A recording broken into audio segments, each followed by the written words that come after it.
So, welcome to the Business Spotlight and the Scale Her Up podcast. I'm Brenda Hector, and I've got Maya Vertigans of Planner B with me today. Welcome, Maya. Thank you for joining me. Thank you so much for having me. So, let's just start. What do you do at Planner B? So we're a virtual assistant service. I started the business myself just like as a freelancer a couple of years ago, working as a VA. And we specialize in working with sustainable and ethical businesses. The business came out of, I was running another business that had a sustainability focus. That's something that I'm really passionate about. So I thought, right, in the VA side, I want to continue that and work with businesses who share that ethos. So now we do a range of virtual assistant services. We do kind of marketing, so content creation, things like social media, email marketing, website content. Then we do back of house, all the admin, your systems and processes, your CRMs, inbox management, diary management, event planning. So a big range. And we're looking at the moment how we can bring in more specific kind of sustainability and net zero services and how we can incorporate that in as well. So yeah, there's four of us. We're a little team of four. Brilliant. And you're the founder. Yes. Yeah. So, what brought you to running your own business then? Well, I always wanted to run my own business. When I was at school, it was just what I always wanted to do at school. And we did work experience, and I went out to a farm shop so that I could see how a local business was run. And then when I finished school, I went off to uni. Because of how the dates go in Scotland, I was one of the youngest in the year. And so I was only 17 and I didn't know what I was going to do. So I went off to uni. But I said at the time, I said to my mum, I'm going, but I'm only going to kill 4 years of my life and then I'm going to start my business. And yeah, so I went down to Edinburgh. I thought I'll go to the big city, move away from Aberdeen and go to Edinburgh. And I enjoyed uni. And I did sociology because I knew it was something that I would enjoy. And then as we were coming out kind of into my final year, I thought, right, this is it. It's the last year. So I need to start thinking if I'm going to start a business, I need to start doing something about it. So I started at Edinburgh, they have quite a good sort of entrepreneur service called Edinburgh Innovations, and they support students to start businesses. And I worked with them to set up a sustainable gifting business. And then as I graduated, it was coming into 2020, so it was COVID. And then COVID kind of gave me the space, I guess, to go all in on that because there were no jobs. All of the grad schemes had been pulled. The pressure that I think I probably would have felt to go out and get a real job, I did was gone because there were no jobs. And so I focused on the sustainable gifting business. And then from there, I learned a lot. So I did courses and programs to learn marketing, to learn how to run a business, really with the view of running that business. And then I just was looking for a part-time job, sort of the start of 2021, that I could do alongside that. And I kind of fell into a VA role for somebody who I'd met through running the sustainable gifting business. And from there, it's so referral based. So from there, picked up clients through or working with this original client. And yeah, then I did it freelance for a few months and then I thought, right, I'm going to go all in on this and give it a bash. Brilliant. Brilliant. So who's been your biggest supporter? Oh, that's a difficult one. I think definitely my partner. I moved in with him after, so he was at uni in Aberdeen and I was at uni in Edinburgh. I moved in with him in COVID, him and his two flatmates. So that was a whirlwind. And I mean, you'll know yourself how it is running a business. There's such highs, but there's also such lows. And I think sometimes that maybe means it can be challenging to live with somebody who runs their own business because you never quite know what you're going to get day in, day out. So having that kind of stability in that pillar and that support is just amazing. And somebody to share it with as well, I think. I'm just reflecting on that. As a coach, we get taught that when your client's down, you have to be up. And when your client's up, you have to be up. So maybe that's what's required of the partner of a business owner, isn't it? To always be on the up for you. Yeah, to some extent, yeah. And to know whether it's, you know, sometimes you just need a bit of tough love, you need a bit of, right, come on, and other times you just need to sit and wallow, to kind of sit and wallow, give yourself a little bit of space, and then the tough love. So what are the challenges then? What have been the low points? When have you needed to rely on the support?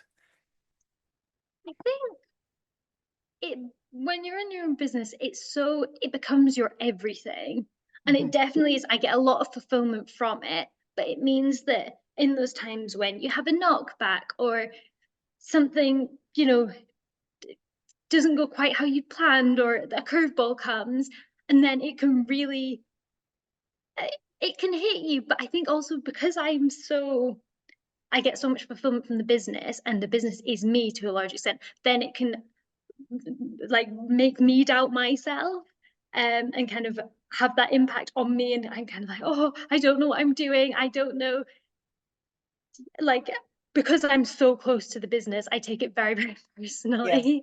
And kind of building that resilience and trying to separate that, has been definitely a big learning, and trying not to just instinctively go to stressing and panicking. And, you know, when things actually, in the grand scheme of things, you know, usually those little knockbacks are not as bad as you think that they are at the time. I is that, for someone who's thinking of starting their business, is that one of the things that you would like to tell them, that it's not great all the time. There are ups and downs. Yeah. And I think social media, you only see the highs. Yeah. Especially like among my peers, we're very much a social media sort of generation. People are on putting their whole lives on, but really it's only the good parts of your life. Um, and I think as well with social media, you see so much of, you know, the overnight success, the people that made, I don't know, however much money in 20 minutes, or, you know, whatever it is. And there's this kind of sense of, I think it can feel like, oh, what am I doing wrong? Or I think sometimes people expect that then. I think sometimes people underestimate how difficult it is, and how much you just have to keep going. You have to keep putting one foot in front of the other. You don't always get the reward. Sometimes you go for, and then weeks, months down the line of consistently taking that action, you start to see the results.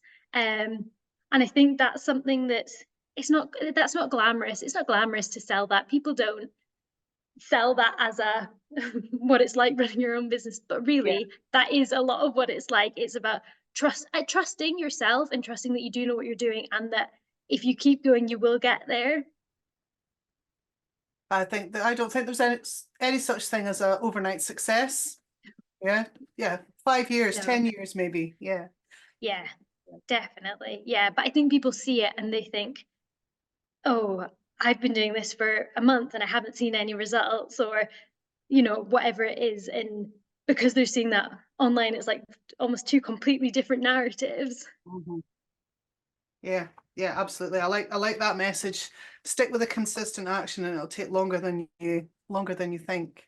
Yeah, Yeah. yeah. And I think sometimes I think people, it's not that they couldn't do it, it's just that they just don't have the perseverance to keep going. Mhm. And you never know, like, you know, if you stopped, like if I'd stopped in some of those hard, you know, those times when I was like, oh, feels like nothing is going right, even though in reality more probably was going right than I was giving credit for, then and I'd been like, this is it, I can't do this anymore. Then it might have been the next day when that next opportunity like came around the corner. 3 feet from gold, isn't it? Yes. Yeah. Always 3 feet from gold. So so you've got a team now. You said you've got four of you now. Um, lots of people that I talk to are talking about the challenges of finding good staff. Yeah. How have you gone about finding or training your team? So we took somebody on recently, just after Christmas, and I was also was really worried about that, because I know there's lots at the moment, and it's really hard to find staff. It's really hard to find good staff. Um, and so I worked with a HR consultant advisor who really helped me really with all of it, with putting out together the job advert, with where to advertise, screening the candidates. She did the interviews with me, and I think that was really helpful. It was an investment in terms of I could have just done it all myself. But because I was worried, are we going to find somebody? It meant I felt like it was worth the investment because we were going to have a stronger chance of finding somebody and of finding the right person, which we have, and it's going, it's going really well now, which is fantastic. I think as well, because of the nature of the work, like we're a virtual assistant company, so it's work from home. It's all pretty much all remote working, which is what a lot of people are looking for these days. And I've spoke to quite a few people who've said that they've hired for office positions and people aren't interested if it's not at least got some flexibility. So I think it's trying to make it as attractive as you can, and it's not just about pay anymore. Absolutely, absolutely. So yeah, so other than pay, what did you have to consider in that package for the right person? So it's the flexibility. Try to be as flexible as we can. If you have an appointment today and you want to do extra hours tomorrow instead, or whatever, like that's fine as long as the work is done. That's okay. Work from home. Also, we're a value-led business. We're very much about sustainability. We're all very passionate about that. So that's something I really wanted to make clear in terms of the job role, in terms of finding a candidate who fits into that, but also people I think really people who are value led themselves want to join companies who share those values and have those similar sort of passions and interests. I like it. Yes, it's sort of it's the new perspective on the workplace, and it has to tick a lot more boxes than it used to do. Yeah. So what are I mean, working virtually has taken massive steps in the last 4 years, almost to the day.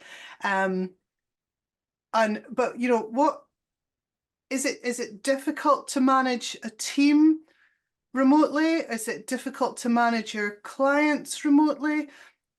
And are there any tools or anything that you use to make that easier for you? I think people are a lot more used to working virtually now. Certainly the virtual assistant kind of space industry has grown massively since COVID and since it became much more the norm. So people are used to it in terms of clients and the team. So I think it's not as much of a battle. Maybe it would have been more of a battle previously, and now it's like people are so used to it.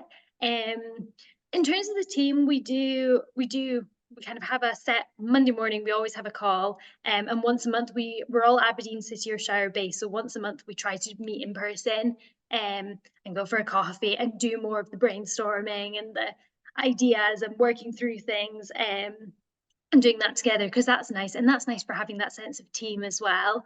And then for clients, our clients are a mix. We have clients who are Aberdeen based and then clients who are based kind of across the rest of the UK. For the Aberdeen clients, often, especially if they're people that I've met in person originally, like at a networking event or at something in person, I often will go for a coffee, we'll meet up for a coffee. But often for kind of our other clients, all the meetings will be online. They know right from the start that we're Aberdeen based, and so if they're in London, we're not going to be going for a coffee every week. But again, when I am down in London, I would definitely reach out to my London clients and say, do you want to go for a coffee? Again, just because I think you build that rapport, and it is nice to meet people in person. In terms of kind of managing that and managing the workload, I think it's communication, like it is with everything. Making sure you've got the communication, you're having regular calls or emails or WhatsApp or however. We try to be flexible in terms of communicating in the way that's best for the clients. We also have our own project management. We have a project management tool that we use to manage our workload amongst us as a team, and make sure that we're on top of everything, and things aren't being missed and plates aren't being dropped. Good. Yeah. I think the tools that you use, the software or the packages can be can make or break the success of your service. Yeah. There's a lot of talk at the moment about AI. Hmm. What's your take on AI? I think, I mean, we use AI. We use AI in the business. We use it for a lot in terms of research and researching when we're working with a new business, researching and kind of their industry, if it's a new industry that we've not done so much work in before, researching in terms of customer and their ideal client, their competitors, um, content ideas. We still do a lot of the content writing ourselves, or we'll use AI to kind of generate ideas, to generate a blueprint, and then sort of rewrite it ourselves. Because I think it's come a long way, AI, but it's still, you can add in so much when you write it yourself, and it's still at a place. Lots of the tools where you can tell, when you're on LinkedIn and you see a post and you think they have not written that, or a comment where somebody's just put it into ChatGPT and it's just generated a comment for them and they've just pasted it in, and you think, and I think that can be brand damaging if you're a brand where people, especially if you're like maybe like a higher level brand, but for any brand really, or like a local brand, people, you kind of want to have that connection with the person, and it comes across a little bit lazy if you think they've literally just copied and pasted that from AI and they've not even read it in some cases. Yeah. But I think, I mean, it's an exciting space. I think we have to look at it like that. It's an exciting space. It's bringing lots of exciting developments. And in a way, I'm surprised people aren't using it more. Like initially, when ChatGPT launched, everybody was using it and everybody was kind of really experimenting with it. And now it's sort of settled and doesn't seem like I think the trajectory, people expected it to really, really take off at that point, and maybe it hasn't done quite as much as people thought. Partly possibly because because of those reasons, like it's actually, you're still having to read it, you're still having to add in bits, particularly things like when I always think for content things, it's nice to have, those personal anecdotes, those stories, those jokes, a bit of sarcasm, whatever it is, and you're not going to get that from AI. And that's really what like builds relationships, is those extra bits. No, I think it's an exciting place, and there are, Chat GPT being the forerunner, but there are lots more around, Yeah. video editing and transcribing and that sort of. I think there's a lot that's going to improve efficiency Yeah, for definitely. those Yeah. that I release it. think at this point as well, it's people still have quite a lot of concerns around the data that you're putting in, and you can turn off the training so that it doesn't use the AI model isn't using your data to train the AI model. So then in theory, your data shouldn't then be going back in to the system. But because it's so new, people are quite wary. I mean, certainly our policy is we do not enter anything into AI that we don't want in the public sphere, like things that aren't already in the public sphere, we're not putting into AI. We certainly would never be putting in any kind of data. And I think that still is a concern. And so people are a little bit wary maybe to use it to its full potential because of that. And I think that is something that they will need to address moving forward, in order to get the mass uptake, I think, and for it to really bring the benefits that it could bring. So in terms of your business, then what are the, so you've been on the go for what, 5 years or so? Is that right? About two and a half, two and a half. Yeah. Oh, sorry. Yeah. I thought it No, was. you're fine. I thought it was as yes. It was the other business, before COVID. Yeah. So what does the next 5 years bring for you? Um, oh, that's a difficult one. I think we're looking at the moment at bringing in more sustainability specific services and kind of net zero services, and how we can incorporate sort of net zero admin and data collection into what we're doing and start offering that as a standalone service.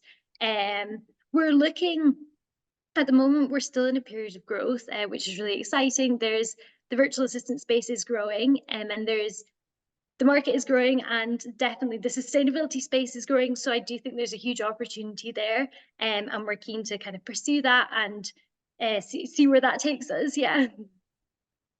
Brilliant. So having always wanted to have a business and being on your second one now, is that, are you a serial entrepreneur? Do you have additional ideas for where your empire can grow? Um, Not at the moment. I would say I'm kind of looking at how we can diversify within the current business, and kind of within the services that we offer there. Um, and yeah, I think because we're still quite new. We're 2.5, 3 years in. We're still at a point of I want to go all in on this and make it make it into something that I think it could be, and put the energy into that and give it the time and energy that it deserves. And then yeah, then we'll see. Yeah, you're at the early stage of your career. Who knows where Yeah. something like this can take someone entrepreneurial like yourself.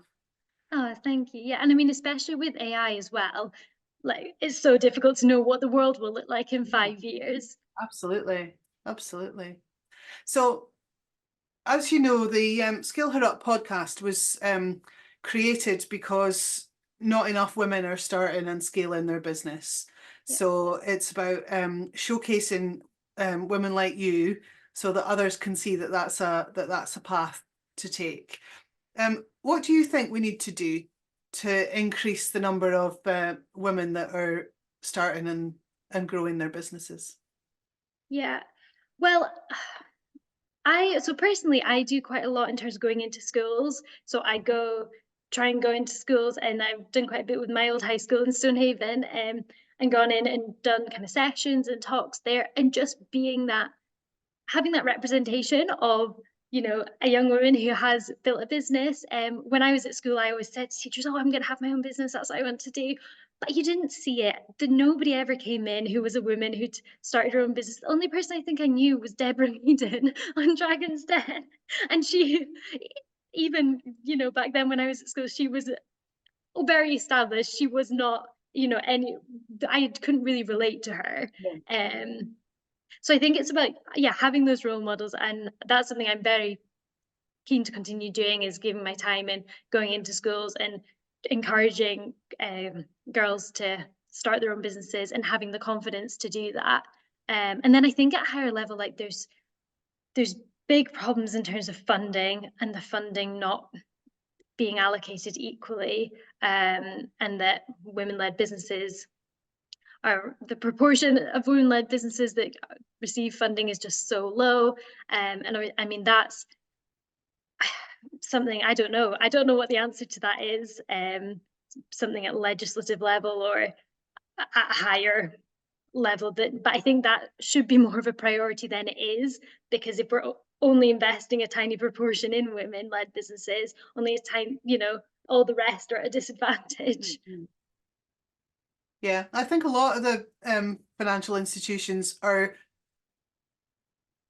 ticking a box saying that they're going to do something about it. They've maybe got somebody whose role that is, or they've got some sort of initiative. But I agree with you. I don't think there's enough there yet. Yeah, yeah, Yeah. but hopefully things will start to change. And I think that's it. It's about people going out and doing it, and also about lifting people up behind you. Like, I don't know what that expression is about, not lifting up the ladder or putting the ladder down to help people behind you. Oh, Yeah. I don't know, but like helping other women in business, basically. Yeah, and we met again the other week at a women's networking breakfast. So those kinds of things are there around the country, around the world, supporting other women, not just in business but in their careers as well. So yeah, Yeah, yeah, those absolutely. organizations. Yeah, definitely. Yeah. And my last question for you, Maya, I ask most of my guests this question, but for you it's less further back than most of us have to think. What advice do you have for your 18-year-old self? Oh, I think I try to worry less and have more trust in myself and just in trust in myself and trust that everything will work out and not to just get so worried and stressed and about the little things and being at uni and and having that perspective. I think, and maybe that is something that you get more and more with age, is that perspective of looking at things. And I do try to think, if this won't matter in 5 years, don't spend more than 5 minutes worrying about it. And I do try to think that now. But I think back then a bit of perspective would have done me good. I'm going to write that one down. If this won't matter in 5 years, don't spend long on it now. I Yeah, love yeah. that. Yeah, and just enjoy it. Like spend less time worrying and more time just living in the moment and enjoying it. And I think when you have it, you're more able to do that when you have that trust in yourself and in the fact that if you do the right things, it will work out in the end. It's a great learning in business, isn't it? That the person who enjoys walking will walk further than the person who enjoys the destination. Yes, definitely. Yeah. I think if you're only in it to get to the destination in business, you're in the wrong thing. Oh, Maya, it's been an absolute pleasure to have you on the podcast today. Thank you so much for your time. Yeah, I really appreciate you sharing your story, and I think you're a real inspiration to young women. And yeah, keep doing what you're doing. Oh, thank you so much. And thank you for having me. It's been fab. Thank you.